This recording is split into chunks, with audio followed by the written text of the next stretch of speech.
오랫동안 미술사는 존재하지 않았습니다. 오직 미술 작품과 미술가들의 이야기만 전해왔을 뿐입니다.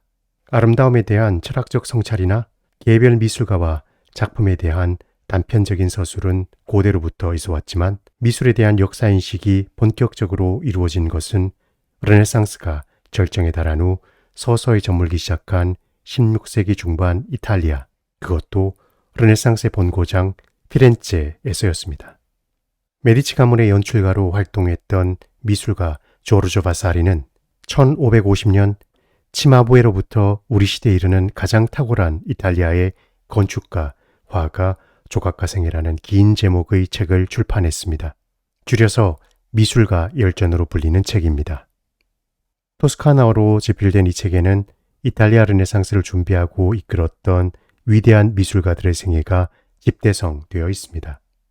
13세기 활동한 치마부에로부터 그의 제자였던 조토 디 본도오네, 마사초와 레오나르도 다빈치를 거쳐 미켈란젤로에 이르기까지 토스카나를 중심으로 활동한 주요 미술가들의 방대한 정보가 담긴 놀라운 책입니다.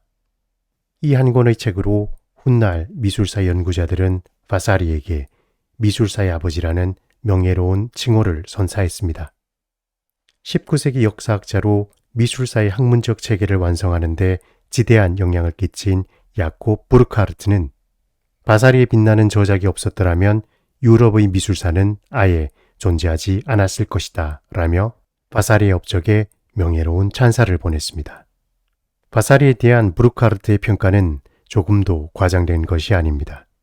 그의 저서를 통해 비로소 미술이 단편적인 기록에서 벗어나 역사의 얼개를 통해 유기적으로 작용하며 흐름을 형성해 왔다는 인식이 생겨났기 때문입니다. 바사리는 미술가 열전에서 자신의 시대를 지칭하기 위해 처음으로 르네상스를 가리키는 이탈리아어 리나시멘토를 사용했습니다.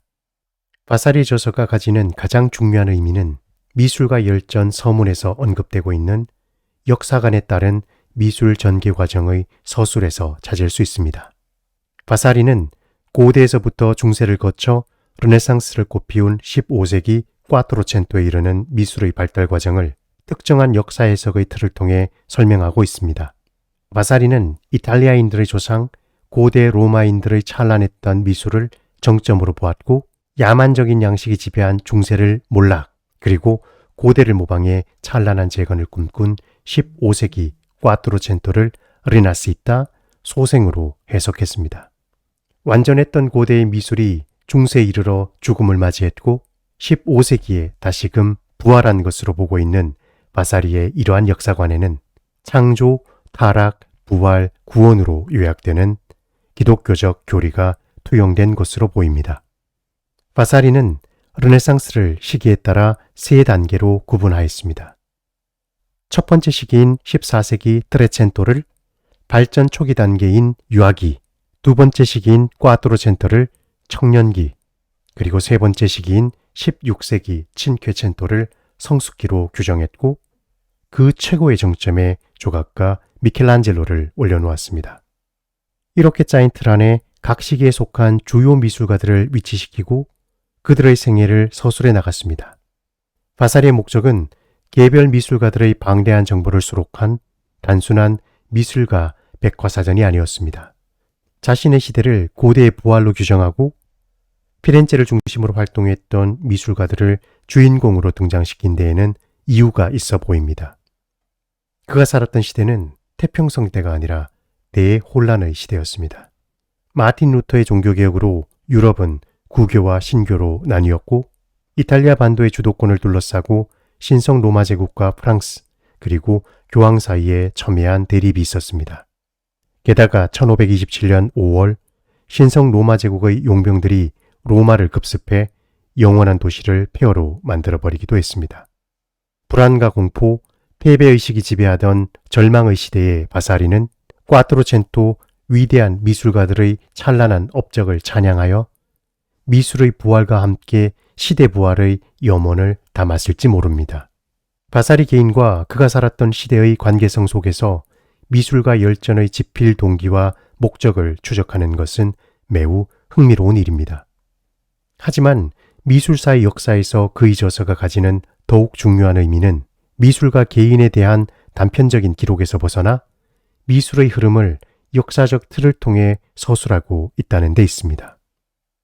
바사리의 저서는 미술의 흐름을 역사적 관점에서 서술했고 미술가들의 생애를 집대성했다는 데서 그 중요한 가치와 의미를 찾을 수 있지만 몇 가지 결정적인 문제와 한계를 내포하고 있습니다.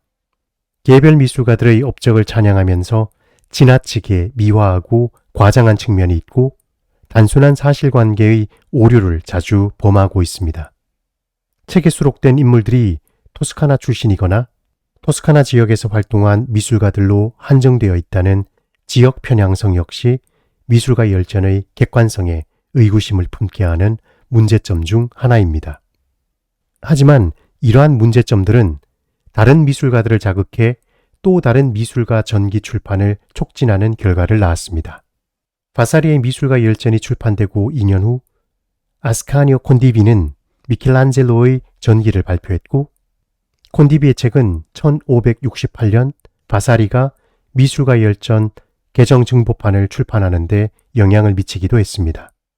바사리로부터 착상을 얻은 미술가 벤베노토 첼리니는 자서전을 집필했고 라파엘로 보르기니라는 인물은 유명 화가와 조각가들의 일화를 기록하기도 합니다. 그의 기록은 1584년 야담이라는 뜻의 일 리포소라는 제목으로 출판되었는데 바사리의 책을 그대로 모방한 아류작으로 평가받고 있습니다.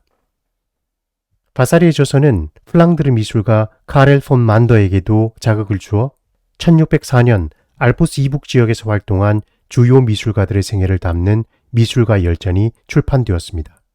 메디치 가문의 전속 미술가로 활약했던 바사리는 훌륭한 화가이자 건축가였습니다. 메디치 가문의 집무실로 사용되었고 지금은 피렌체와 르네상스를 대표하는 우피치 미술관 건물을 지은 것도 바사리입니다. 하지만 정작 서양 미술사는 그를 위대한 미술가가 아닌 미술가 열전의 집필자로 기억하고 그 가치를 이야기합니다. 그가 남긴 저서가 서양 미술사의 역사에서 그만큼 독보적으로 중요한 가치와 의미를 지니고 있기 때문입니다.